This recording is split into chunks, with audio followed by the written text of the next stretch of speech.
Hi, everyone, and welcome to the Fret Success Guitar Show. I'm your host, Dan Clayton, and today we have a very special treat for you in store. We're going to dive into a conversation with someone that is incredibly talented, develops soulful melodies, and a master at the guitar, to be honest. Hailing from the Great White North of Canada originally, and still there, which is where I moved to recently in the past few years. He's captured the hearts of music lovers worldwide, I would say, with his incredible, intimate and inspiring vocals. So not just a guitar player, the songwriting's pretty special as well. And the guitar prowess, to be honest, leaves me pretty much in awe. Found him recently in the past couple of years, and it's nice to have him on the show to chat. So you may have already heard some of his previous albums, How Long, Familiar Ground, Headway, and either of those Mile End records, which are fantastic kind of instrumental albums to listen to. Wonderful things to drive to. I do it quite often. His music kind of weaves, I think, when I analyze it a little bit, like blues rock, a bit of folk maybe, but kind of doesn't really come from anywhere and comes from everywhere at the same time.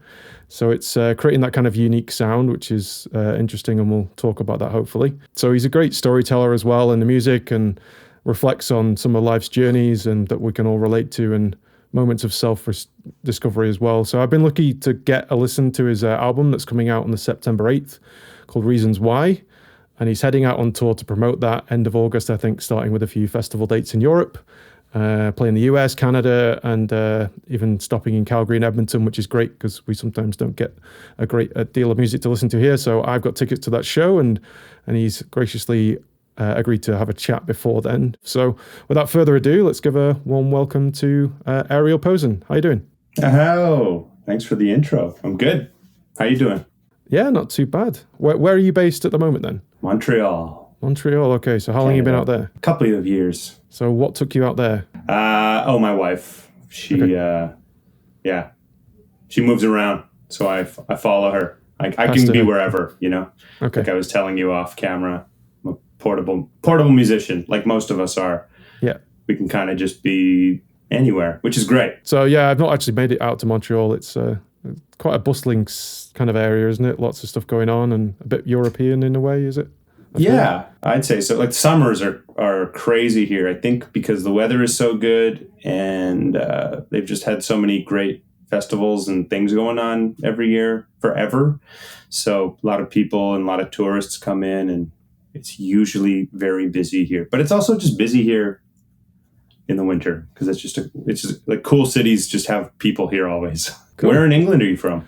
Originally a town called Blackpool, which isn't that well known. Have you heard of that place? I've heard of it. Oh yeah. Okay. Well, it has a weird tower that kind of looks like a shitty version of the Eiffel Tower.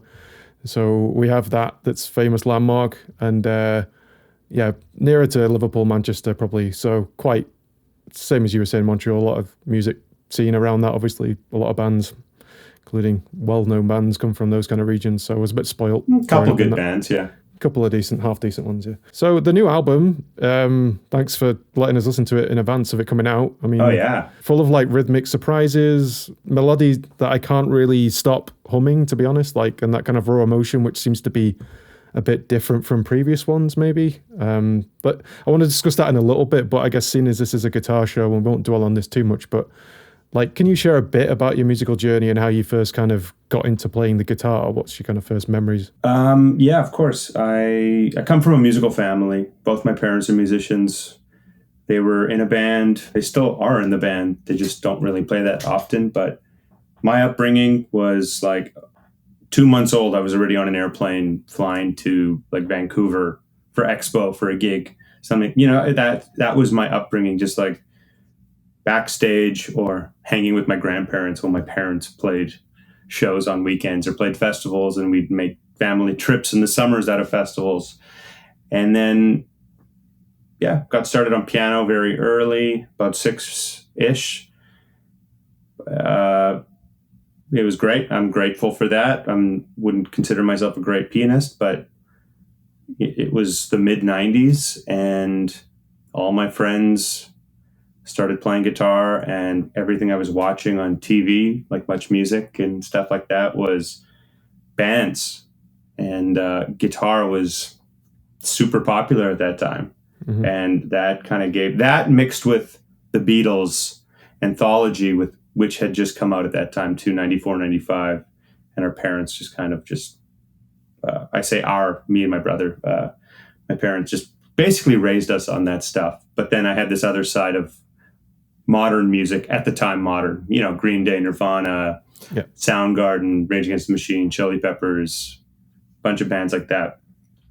So that was really more so what made me want to play guitar. So I started, and this is the summarized version, but I always loved played in bands with friends. And then when I was about 16, I heard Stevie Ray Vaughan for the first time. And that was the moment I went, oh, I should probably take music and guitar seriously, because that sounds mind-blowing. And I never had like the feeling of, I want to sound like that. I want to be able to do, it was Scuttlebutton. So of course I was like, I want to be able to play that song. But it just inspired me to start taking everything that I was doing musically more serious. I was already playing some gigs and working kind of as a musician at a young age. And once that happened, it started this journey of just putting my head down, playing all day, every day, gigging every day. All my friends were in like-minded positions and mindsets, and we were all just like inspired. And in some ways, there's been a couple breaks where I've brought my head up for some air, but not much. It's kind of been nonstop since then. And it wasn't just blues. It really wasn't blues. It just happened to be I think a lot of guitar players have had that effect from hearing someone like Stevie for the first time. Yeah. Because it's relatable, this bluesy rock kind of thing, but there's just so much flair and aggression in it and finesse that it makes it sound so elegant and amazing, really. And it just inspires you. But playing the blues and stuff wasn't something I was looking to focus on fully. I just wanted to be a great musician, and I wanted to work as a musician. So I started working on as many different genres as I can. I listened to all kinds of music, from jazz to classical to bluegrass to country to rock, folk, basically everything I can get my hands on. And then I'd listen to bass players, piano players, singers, horn players, drummers. Did I say that already? Literally everything. And I started getting even more and more inspired, not from guitar, that I did from guitar, even though I put a lot of time into all the classic guitar players that, we all know and love. When you're stepping away from it as more of like a guitar thing, is that why you sort of formed your sound a little bit? Because you can hear a bit of Stevie in your playing, but not as much as you might think. It's kind of melodic, soulful, and kind of more vocal a little bit, and just it's something I haven't really heard that much before, Ariel. I just wondered, was that a conscious thing to go more down that vocalized kind of? It's almost like a trumpet or a lead instrument, but that use of slide that makes it sound that way. Do you know what kind of made that come about? I think that's just my voice, really. That's how I hear music, and that's how I express the sounds in my head. But having your own voice is truly this intimate thing, and it wouldn't exist without influences. Everyone, even Stevie's iconic sound, we're just using him as an example, I guess, but someone like him, he wouldn't have such a recognizable sound or voice if it wasn't for his heroes or his influences. And I think I'm going to include myself in this. We've all kind of, taken our influences, idolize them, and then maybe transcribe them, and then pick them apart, and then we say, okay, you know what? This is amazing, and you're amazing. You've inspired me, but I think I've taken a couple bits from you, and I'm just going to leave you here now, and I'm just going to I've kind of, I think, made up my own thing in my head of how I want to say these things, and I'm just going to go forward with that. And no matter what, even if you don't realize it, if you play music with people, it could be different instruments and stuff, they will get into your ear subconsciously, and you will be constantly evolving ideas and sounds as a musician. Mm-hmm.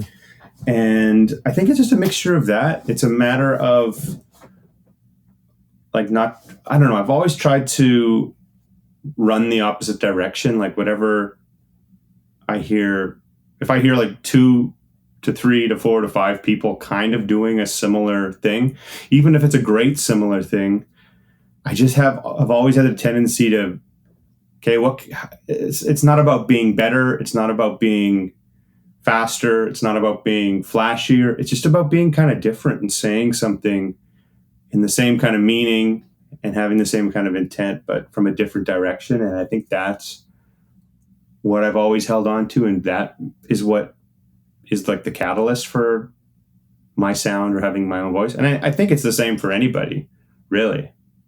Not to speak for other people, but Yeah, I think it's true. Like you do start to do that, and I do a bit of that where you take a bit and you go, right. And you also don't, I've never been a person that wants to drill into an artist so much that you kind of ruins it for you a little bit as well, because you expose everything of nuance about it. right. The new album, Reasons Why, like I found it interesting that it's kind of a classic, 10-track album. And, I don't know if that's always what I had in my head, that it's the 10 tracks on the album. But As opposed to what?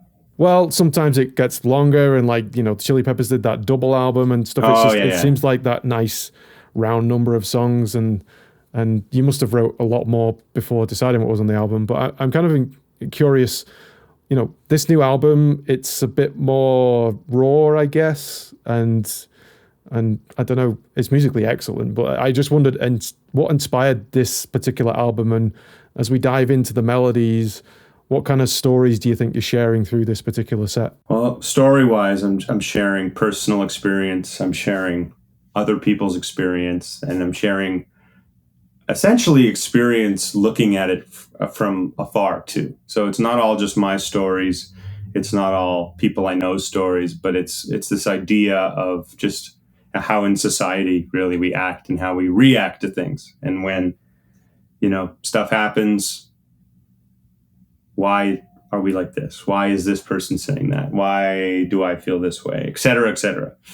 And, had a lot of time. It was a time when we were all at home, and it took me a few months, but once I started feeling that creativity in a big way, I wrote 30 songs. I wrote as many songs as I possibly could. And what happens when you get to write that many songs is you just have good perspective. It's really clear which are the strongest. And even if it's not the strongest, which are the most cohesive together.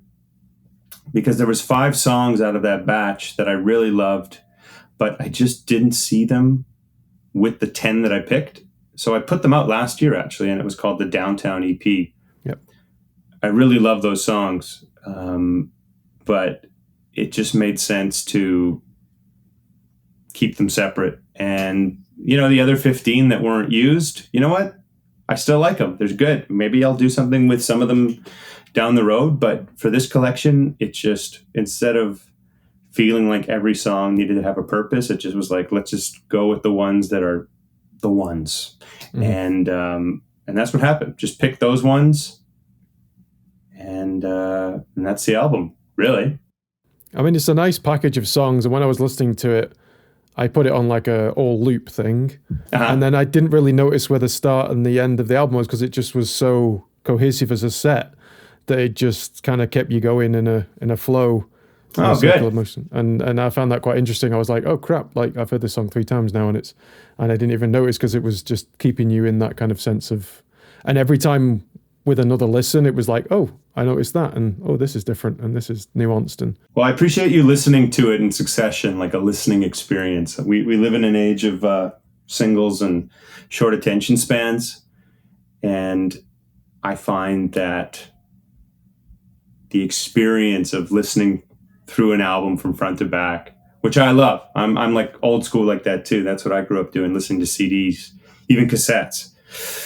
That's how I like to listen to a record, and I hope that's how people listen to my records. I like to think that all the songs, you could listen to them, pick your favorites, and do your thing, but also have it kind of feel like you're on a journey when you listen to the whole thing. And I've tried to go with that mentality and approach with all my records. It's good, and you can tell you've thought a lot about what song goes where, and It just kind of works. Like, so you've done all that hard work. Why wouldn't you just listen? But yeah, I know what you're saying.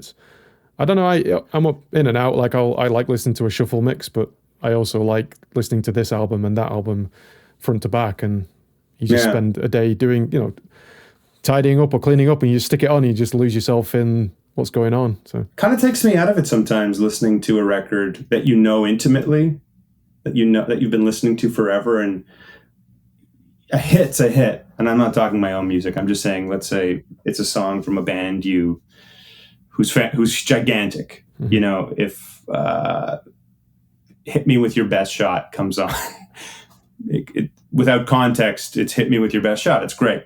Yeah. But if it's a record like, I don't know, pick any record. I watched the Alanis Morissette documentary yesterday. Okay. Let's say you're listening. Okay, that's even a bad example too, because that Jagged Little Pill record is gigantic. Maybe picking a song from a record that wasn't a single that you associate being after this song and coming before that song, and having, that beginning, middle, and end aspect to a record like a movie, hearing a song like that out of context, if you know the music so intimately, can not devalue the song in any way, but it can take you, it feels like something's missing. Helps that's the flow, doesn't it? Basically. Yeah. Yeah, no, I get that when you listen to songs live and they mix the setup, and then you're waiting for it to go into that next one, and it's like, ah. Yeah, I've been to a few shows this past week of big, like, famous bands at festivals here, and they're all at this point where they just have too many hits and they're just playing songs. It's all there. First of all, they're just trying to I think there's a difference between having a good set list, like a good show, and then album order. Like, those don't have to be the same. I think those can be different, but they're trying to squeeze in as many songs as possible, and they're just doing like verse choruses of like 5 or 6 songs. So they start the song and it's like, oh yeah, and then they bail on it and go to the next thing, which I totally get. They want to please everybody and play the songs, but it's a double-edged sword where it's like, it's amazing if you have that many songs that people want to hear, but can't play them all. But some people only want to hear a verse or chorus because, like I said, we're in this like short attention span era.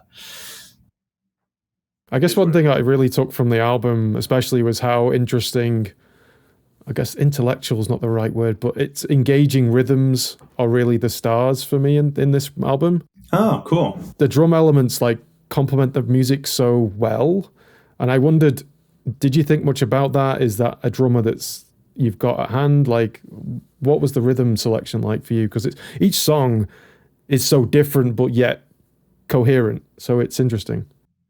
Cool. Thank you. I know I'm known as a guitar player and known for sounds and tones and whatever, but like when on a recording, it's all about the rhythm section. If a rhythm section isn't amazing, it doesn't really do anything for me. So this record and my last record, Headway, J.J. Johnson is playing drums on it. Do you know who that is? Yes, I've heard the name. Yeah. So he just brings this weight and this musicality to the studio that it's not that no one else has it. It's just, like you were saying, everyone has a voice, and his voice, when you ask him to do, hey, lay it down, do this most simple thing, and everything he does is simple, but there's an art to simplicity and there's an art to less is more. And it's these little moments where he does something that is just his stream of consciousness that kind of becomes magic. And then there's these other times where it's the most simple of things he's playing, but you get 10 drummers to play the same simple thing. It's just not going to feel, it might sound like it, but it's not going to feel like it. And he's just got magic for that. And, he's great. And he gets my music. He's a dear friend. He knows what we're going for. And just as I hope we're inspiring him on a session to play something great, he's inspiring me and everybody else around. Just like it's a give and give, back and forth situation for inspo. One that stuck out for me was Time Can Only Tell. Oh, yeah.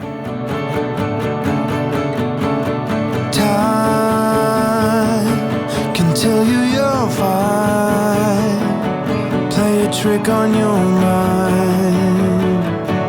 spin you around while it runs a straight line. And it's just that kind of verse theme.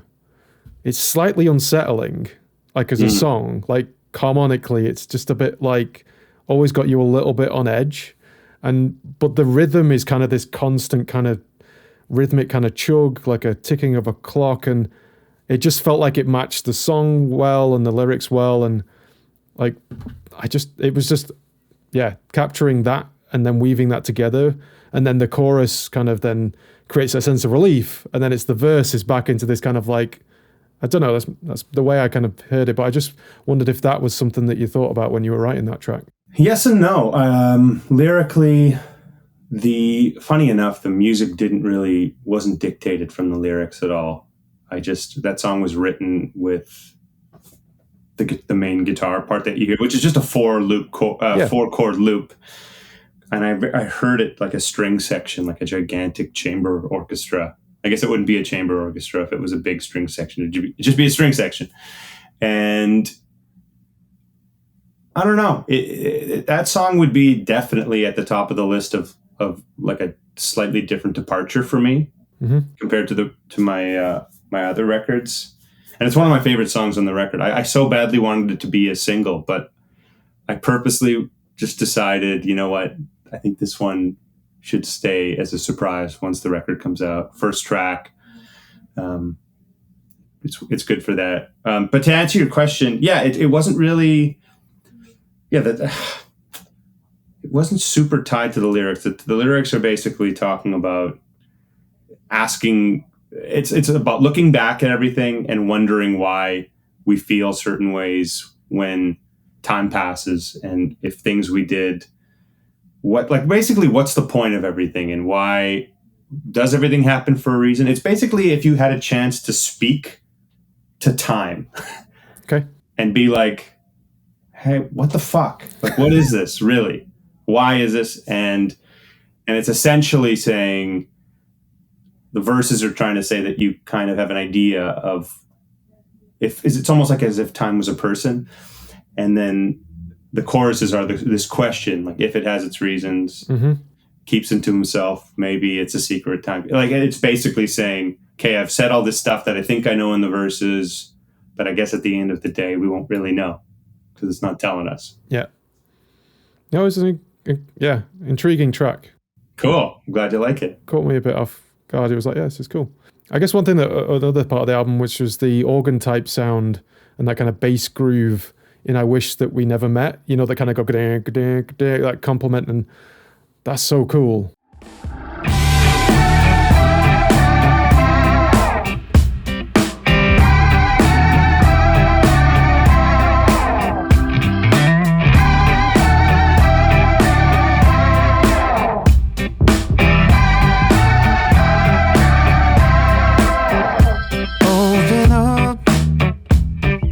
How did that idea come about? Was that like a guitar thing again, and you just kind of worked from there? But it just sounds like there's so much cohesion between those bass and organ, and you've picked like, it feels almost like an organ, maybe a guitar sound that you've manipulated, but it just sounds so unique.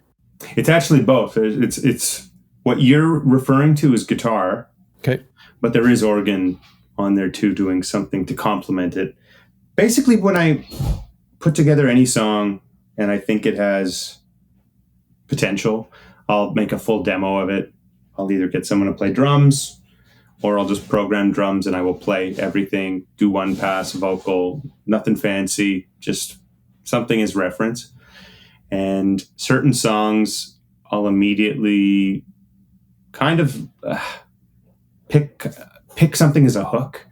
And you've probably heard the term demoitis, which means, okay. Well, those of you that don't know, demoitis means you listen to your demos too much and you kind of get attached. And when you do it for real, you kind of can't let go to the elements that you did or how it sounded on the demo. So I'm guilty for it, but I'm also aware of it. So I'm kind of both. I'm kind of guilty for it and I'm not.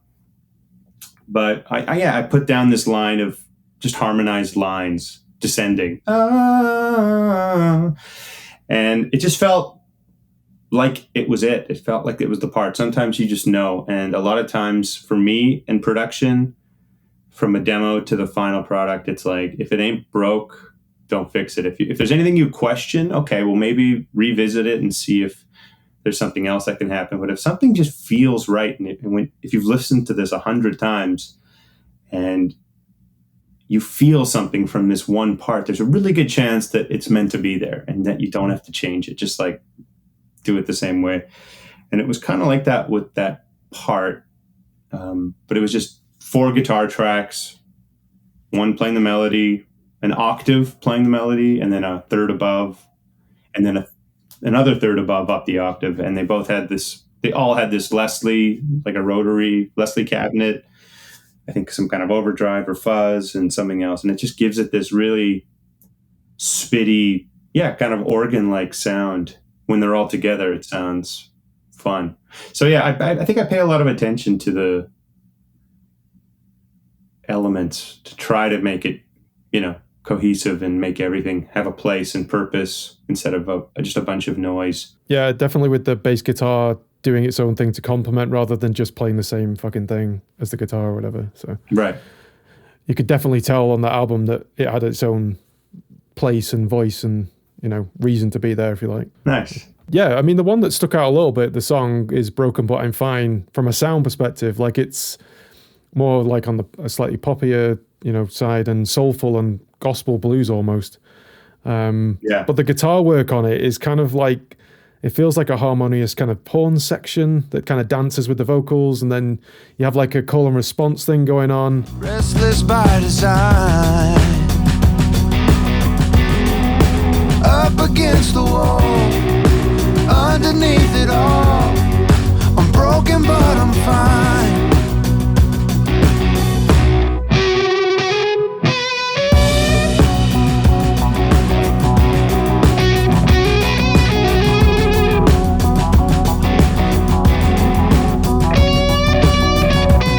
Like, that's just awesome. Like, how did that kind of come about? I'd say that one in Time Can Only Tell are like the 2 biggest departures musically, like just exploring kind of new, it's not a new genre, but just exploring new avenues. Because that song started when we recorded it in the studio. When I demoed it, it was like a very guitar trio kind of vibe. So it was, I can't look back. It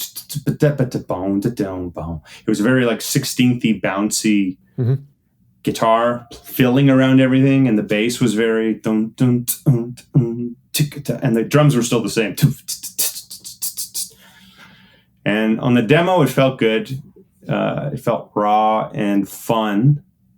And then when we got to the studio, it still felt raw and fun, and we recorded it like that. And this is the first record I've done where half of it was not by choice, because there was Omicron kind of in the middle of our recording sessions. So we had to just take a month or 2 off before we could reschedule anything again. And in that time, I started to fall really out of love with the guitar vibe. And it just felt busy. It felt very guitar-y. It just felt too jammy, and I wanted it to feel more hooky and like a songy. Yeah. So I know what you're getting at. Yeah. I just kind of stripped everything back except the vocals, the drums, and like the lead guitars. We kept and the bridge guitar. The bridge was all good. But I just was hearing this idea of like a synthy kind of bass with that drum going, and Julian, my bass player, was just open to trying some different things. And I was actually on tour. We were doing some shows for opening for Bahamas. This is almost, I guess, a year and a half ago. I don't even know when it was anymore. Spring 2022. And I was in St. John's, Newfoundland, because the first couple of shows I was just doing solo, and then the guys met me.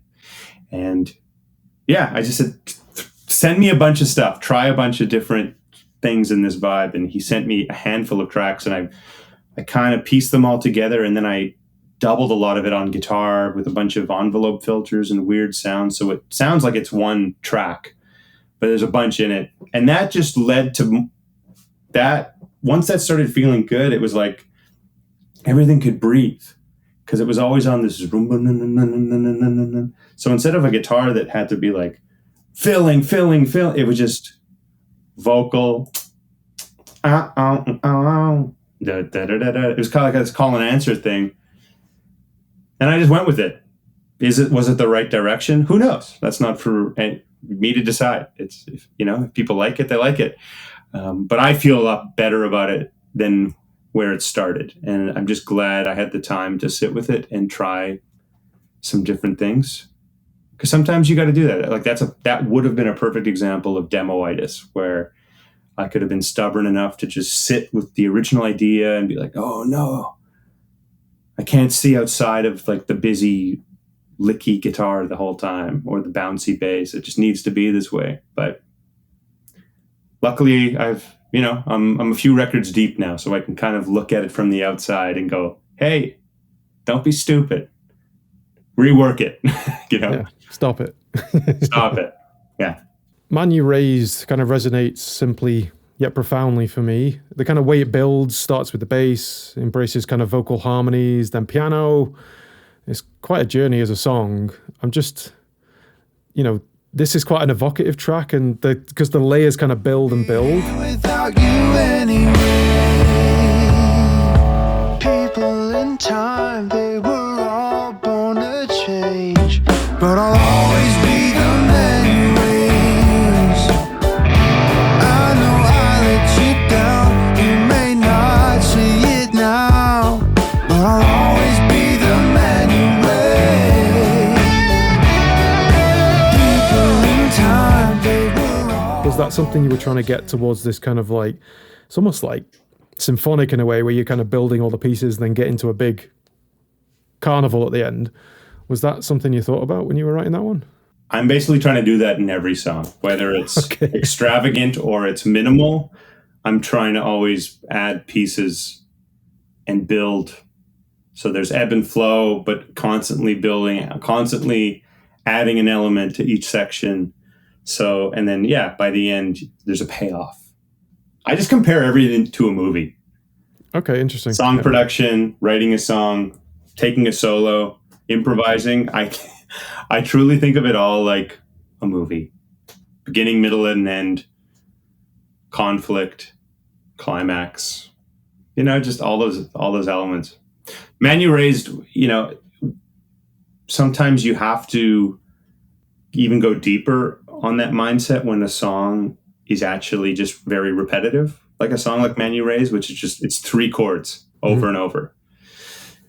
I made a conscious effort not to, I guess, give everything away right away, in terms of instruments. So everyone kind of creeps their way in.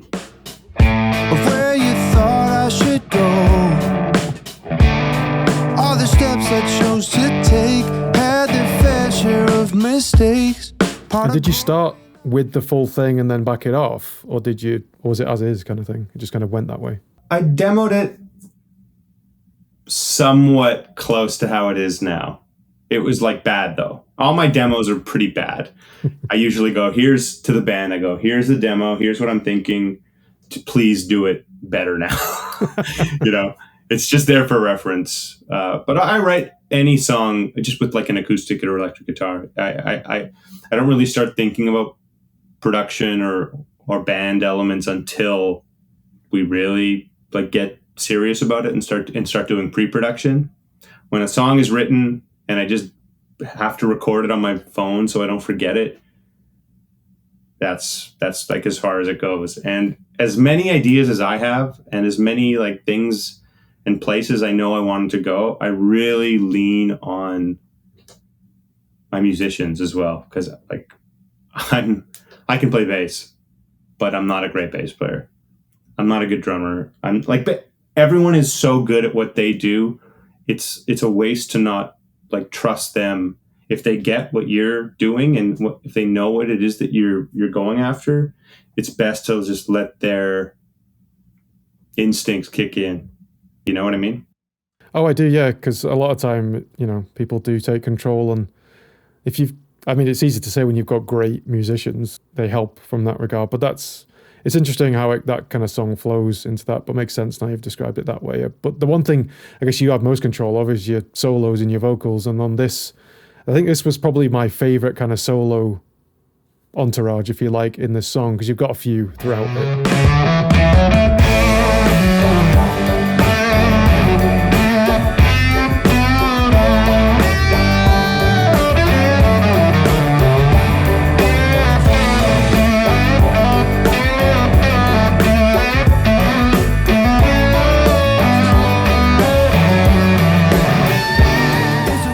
But it's hard to tell if they're improvised or if you've structured them. Obviously, you've recorded them a few times and played around with them, but it seems to also flow well and keep you interested the whole time. Like, when you write a solo, what's kind of going through your head for this kind of song?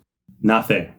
Really? And that's the point. I try to just not think, and I just try to feel it out. And on the rare occurrence, there's going to be a first take of something that just has that magic. But more oftentimes than that, it's going to be a couple takes and it's like, hey, that was really cool, or this direction is really cool. And then it's just a matter of finding what works and trying to get like that magic take of it, really. Because I like solos to be singable and memorable and melodic. And I don't want a solo ever to sound like it's noodling or anything like that. However, that song, like you said, has an outro solo. And that was the whole point. It was like outro, fade out, big party, kind of Raspberry Beret, kind of inspired vibe. Yeah. So that solo at the end, while it's also improvised and kind of more free than a typical AP solo on a record, it was, I think it's still melodic, but it was definitely, the point of it was to be just more jammy.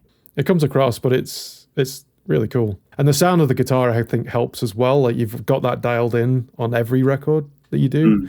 But particularly this one is nicely balanced, fits in the mix well, and it kind of takes place of the vocal or sometimes just kind of complements it, and then it kind of just sings over the top of it. Yeah. Well, I'm glad you like it. Thanks, man. In terms of the songs that you've done, you often, especially in the recent album, delve into personal experiences and more emotional, I'd say, which is great. It's makes things more relatable, I think. But I've always struggled channeling those feelings into songwriting that's good. But you seem to have a bit of a knack for it. So is there any thought around that and how you do that? I mean, I've been doing that from the beginning. That's how I've been always writing. And like from my first record, it was the exact same thing. I just think as I keep writing and keep evolving as a songwriter, I'm just trying to be more and more honest. Well, not that I wasn't honest. No, I was honest before, but more, when you listen to someone like a Jason Isbell or something, and you listen to his lyrics and it's like, I could have thought of that, but like, there's no way in hell you could thought it, because he makes it sound so easy.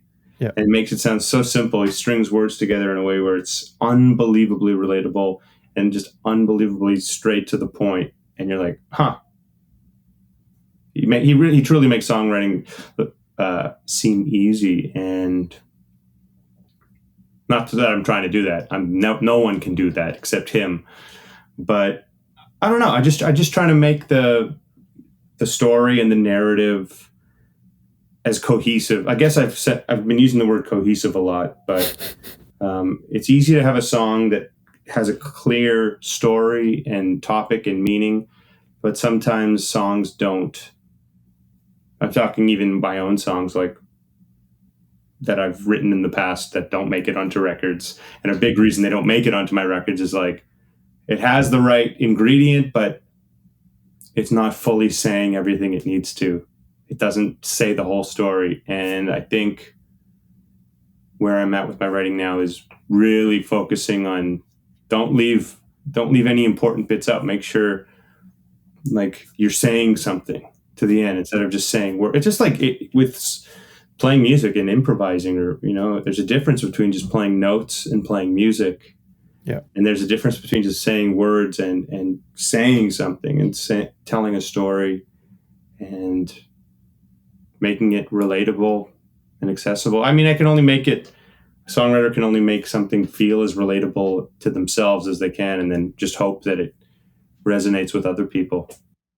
True. I mean, when the album closes on Always Moving On, it kind of feels like the perfect kind of close to the album, but also like it's a great track to end on because of what it talks about. There's obviously like a tinge of regret in there maybe, and is there any kind of thing you can share around, what's the tale to this kind of poignant and reflective track, really? And this town's getting lonely. Buildings as tall as the eye can see. Was hoping I could see you. And I can't keep starting from scratch. I can't keep getting attacked. I can't keep losing ground. I always wonder how I'm always moving on. How am I always trying to stop? Yeah, there's a couple songs on that record, Always Moving On and Feel This Way Too, which really talk about moving around a lot. And I guess you could relate to this too. It's like, I'll rewind a little bit. So my last record, Headway, I wrote a song called I'm Gone. And that song is about living in Ireland for a couple of years. Okay. And I remember I'd never lived in another place other than Winnipeg. Went to this new country where I didn't know anybody for the first few days, at least. And it was this amazing experience to be somewhere and almost be invisible, like in a good way, to be free. It's like Winnipeg's a small place. You can probably go to most areas and you'll see someone, which is great. Like, I love that. There's nothing wrong with that. But to be able to go somewhere new and just almost have like this clean slate where it's like, wow, I'm going to make a new community and still going to be the same old me. There's nothing different happening. I'm just kind of starting from scratch again. It was kind of fun and new. But since that song, like, I've done that now a couple times, a couple different places. And that feeling of this is new and exciting also can have a lot of, okay, this is a little isolating and in some ways lonely now. So those songs really focus on that feeling of in some ways feeling isolated, feeling on your own. And so Always Moving On is really just asking yourself, how do you keep trucking on this way? What does it take, It's interesting. Yeah, I never thought of it like that. Yeah. So why did you move back? Why were you in Ireland then? My wife. Oh, same again. School and work, yeah. Which is great. It was lovely. I absolutely loved it. And did you pick anything up from the Irish music scene while you were there? Like, oh my God, I discovered so many artists and bands that have not made an imprint in North America. One, for example, John Martin. Yep. Legend. And I never knew a single song of his, and most people I know from back home weren't aware of him either. So playing one of his songs every night, it's like I'm on a one-man mission to try to bring more awareness to his music. There's so many, like, I was a little familiar with Paul Brady, but I wasn't super versed in his stuff. And there's all these smaller groups and bands that, like, a lot of us, you wouldn't really have them fall on your radar just because they're not super popular. But in the country, they tour around a lot and do a lot of great things. And it's such a musical country. It's like the music country. Yeah. It's huge over there. The first time I remembered what it was like was when I went to St. John's, and there's a little bit of that going on. Yeah. With the pubs, and there's music on every night, and it was just... Yeah. That's the most Irish Canadian place, no doubt. I guess it's the closest to it. But yeah, it was surprising when I got there and was like, man, it feels like Dublin almost, in a smaller way. But like, yes, the vibe and everyone being friendly and up for it and partying every night almost, it seemed. It was great. Yeah. I mean, one thing we haven't talked about is like the vocal side of what you've been doing, and you've been a guitar player, and then maybe done singing on along with that. But have you had to work to get the kind of vocal that you do? Because it's kind of like soulful, like tone might come from just your natural tone you have, but like very pitch perfect. But I think comes from playing the guitar and instruments and stuff. But like, do you want to reflect a little bit on how you've got to where you are vocally? Yeah, I'm still working on it. So singing's hard. Yep. It's very hard. When I sing in studio, it allows me to just focus in on it more. I'm typically recording my vocal as an overdub, not when I'm playing guitar. Mm-hmm. As natural as it feels to play and sing at the same time. It's nice in studio just to sing because, when we play live, we're often competing with drums and your own amp I just know that I don't fully sing like myself. How do I say this? I sing like myself live, but how I sing in studio compared to how I sing live, there's a little bit of a difference just because I'm having to push a little more. You know what I mean? And there's more stuff going on at once, and you're probably worried about other things going on. Exactly. Yeah. So I love singing in studio. I love doing vocals. I love doing background vocals. And I've just worked hard. I'm not here saying I've far from mastering anything. I'm trying to get better at it every day. But I was a late bloomer to singing. I started when I was like 17 or 18. Mm-hmm. And I remember the first time I sang on stage, it was just like the idea of even putting my mouth to the microphone was terrifying. Barely. Why did you end up singing then? What was the reason for that late start? The group needed some background vocals, and they wanted me to be involved, and I was like, I'll try it. And, okay, because I'd always sing in the car by myself, or I'd sing in private. Yeah. But about a year of figuring out how to do it, I just threw myself into the fire. I started saying yes to singing on gigs always. Do you sing background vocals? Yeah. Okay. And I had my own trio. I had my own band, and I book us gigs from starting it very much just a year or two after that. So I had all this experience to just throw myself into a situation where I had to sing 3 sets a night. So 4 hours of music. That'll do it. And a lot of trial by fire, a lot of crap, but also a lot of learning points. And I just remember little checkpoints, seriously, I'm not even exaggerating. I feel like every 3 or 4 years, I would notice improvements. Mm-hmm.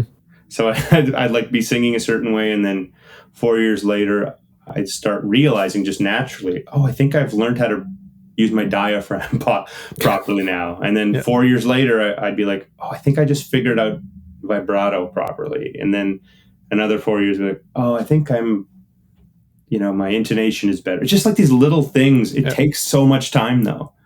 It takes so much time. And the only real way to try to improve is just to do it as much as you can. Just like playing an instrument. It is an instrument, and it's really hard. But I love it. And it's such an emotional way to get music out. And yeah. Because your vocal's very kind of delicate but powerful at the same way. It's not this kind of it's all go. I'm not a powerhouse singer at all. No, but it works well for your music, and it reminds me of when you get a breathy saxophone or something, where it's just kind of there, and right. It's quite interesting, and like a breathy sax. Yeah, I'll take it. But it's interesting, but the pitch it's quite fascinating to listen to it, especially on headphones. It's cool. Cool. I guess you probably like the studio stuff as well, because it's kind of that intimate, and you're in the zone and you're singing. And my favorite is just this. I love not singing on headphones. I wish, bluegrass style, how people just cover around the condenser mic and sing. That is the best feeling. I think being on a stage in front of a condenser and a guitar singing, and you can kind of just hear it in the house, Interesting. is the greatest feeling way to sing. You're not really competing with anything. Yeah. It just feels like everything's an advantage, as opposed to playing with a band on stage and having two wedges like punching you in the face, really mid forward kind of thing, where it's not exactly how your voice sounds and it's not flattering.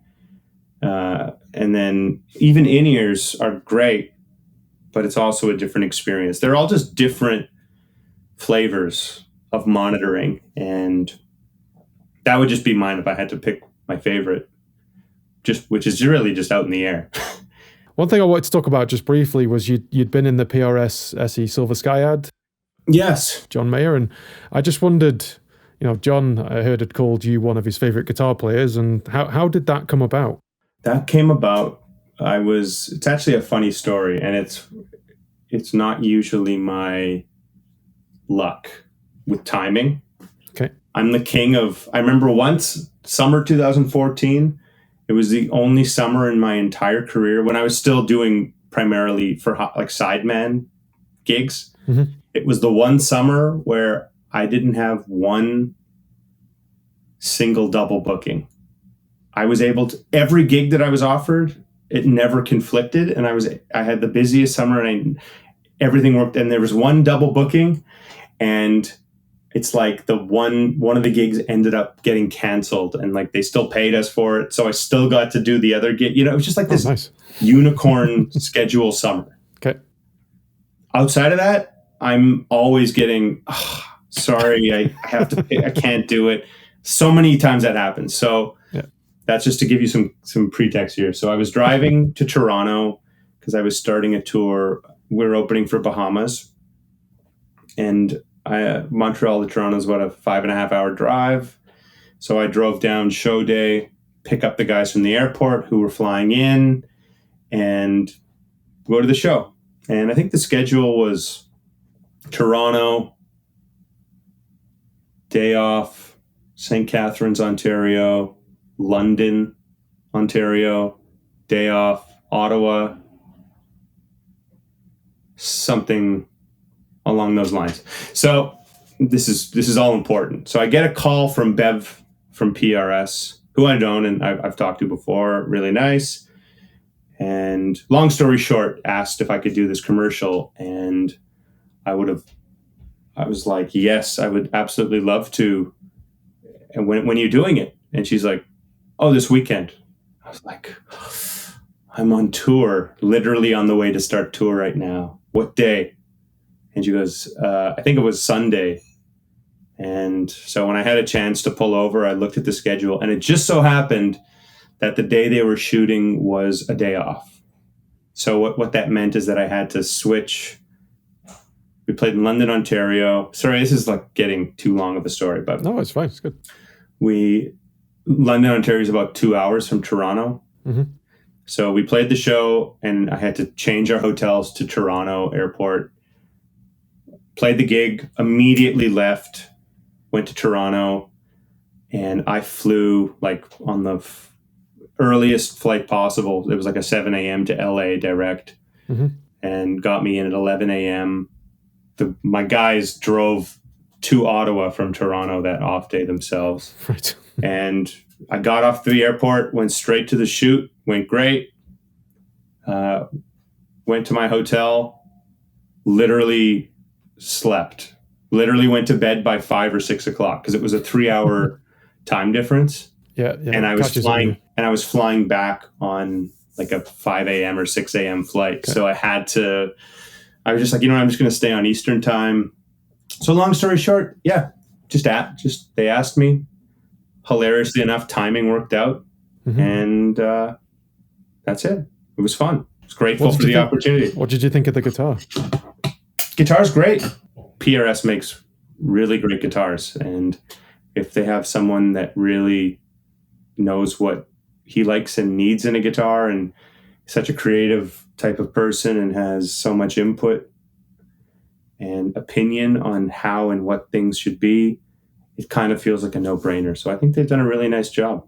Yeah, it's interesting that he's become so aligned with them recent years. Everyone's allowed to, align with whoever they like. I know he's very associated with like Fender style guitars, but hey, the magic's in the hands, not the precisely, yeah, not the instrument, unfortunately. So he could play a stick with a couple hair follicles on it, and it'll still sound like him. So you've collaborated with a lot of artists and played on various stages. I'm going to pick your favorite, but like, are there any particularly memorable moments or collabs that you could recall like most vividly from that time? I suck at these questions because I can never. It's like, what's your favorite album? I'm like, oh. Yeah, I know. Yeah, I know. I actually filled in for a friend of mine in May for Tom Jones for a month in the States. That must have been fun. That was great. Dude's 83 years old, doesn't need to be performing, literally is performing and on tour simply because he just loves to sing and perform. And it was great. It was, great band, great crew, great people. And he singing his ass off every night, every other night. We should be honest. But it's amazing how well he can still sing, because you see a lot of people kind of falter and he's still like going at it. Like, oh man, powerhouse. Seriously, it's crazy. For all the times I've been on tour where I'm like, and I'm not even a powerhouse singer. Yeah. And I'm starting to like go hoarse or just like, no excuses, Yeah, it puts a bit of perspective in there, I guess. Yeah. Oh, that's interesting. Well, that's quite a pleasure to have done that, I bet. Yeah. Oh, it was a great honor. Great honor. Very cool experience. So you've been doing this for a while now, started playing piano at 6 or whatever. So how do you still try and challenge yourself as a player, as a musician? What's making you keep progressing? I think just the drive to try to play at a high level. And it's who I am, music, and it's what I do. And I got nothing else that I'm good at. I really put all my eggs into one basket. And I feel like if it's my only basket, I should try to be as sophisticated to a degree as I can. And even if I'm sophisticated, I'm going to fuck up and make mistakes and mess up just like we all do. Yep. But I think it's not for anyone other than myself. I just, I'm not trying to get the approval of others. I'm not trying to compare. For myself. I drive myself. When I was younger, I was driven by colleagues and friends because we were all in it, trying to do the thing. We were all trying to get better and inspiring each other. And don't get me wrong, I still get inspired by other people. Mm-hmm. But, in this day and age now, I find myself not shedding as much to like just work on new cool techniques or things. I'm just trying to like stay in shape. I'm trying to stay in a state where I could not play for 5 days and then pick up the guitar and pick up right where I left off and not feel like there's rust or too much rust. I know what you're saying. And I'm fortunate to be in some opportunities where, if 10 years ago, Ariel, or 15 years ago, Ariel, if you told them like, you're going to sit in with Victor Wooten and Nate Smith on his gig, like, don't fuck it up. I'd be like, well, that'll never happen. So like, I don't have to worry about that. And I'm incredibly lucky and fortunate that I've got to play with some heroes of mine and play with people that I really admire. And again, all I just want to be is me and be as authentically myself as possible. And that feels more important than being good. It's more important. Like, you will be good if you're just you. Like, you're going to be the best you possible. True. I'll probably be the best me possible. And the next person will be the best them.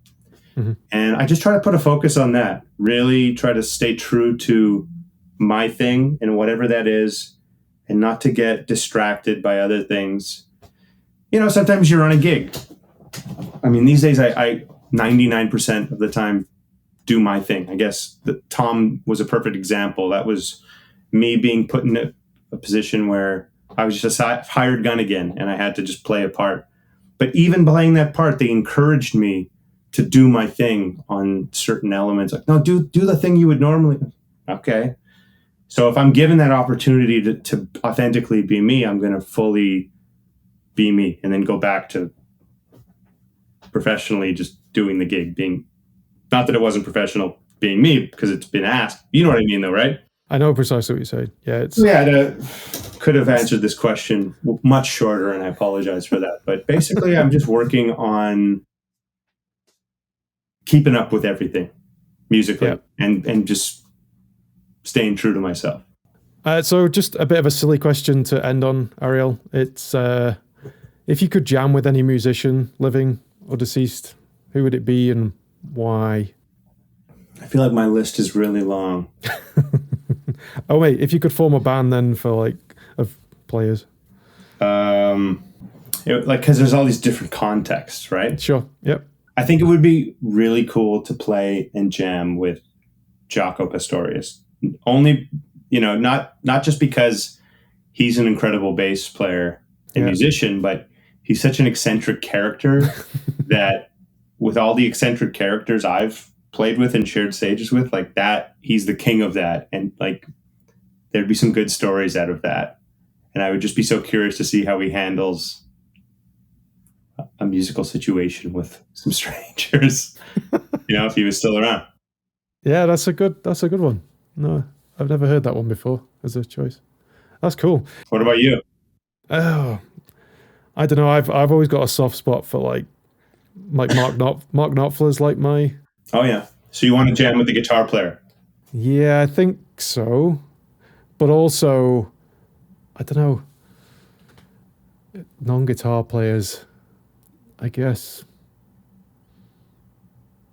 I think, is it Chad Smith from the Chili Peppers would be pretty fun. Because he's like super passionate about, and he's a pretty funny guy. He is super passionate, yeah. That's a great pick. Apart from that, yeah. No, I have a soft spot for Mark Knopfler. I think just the way you hear him talking about guitars and playing, and it's a little bit similar to you as well in like that call and response stuff and playing the guitar as well as singing, and it'd be good to jam with him. So no, that's interesting. Don't get me wrong, there's countless guitar players I'd love to jam with. Oh, I know you're not just excluding people. It's a bit of a silly question, but it's just a bit of fun. So yeah.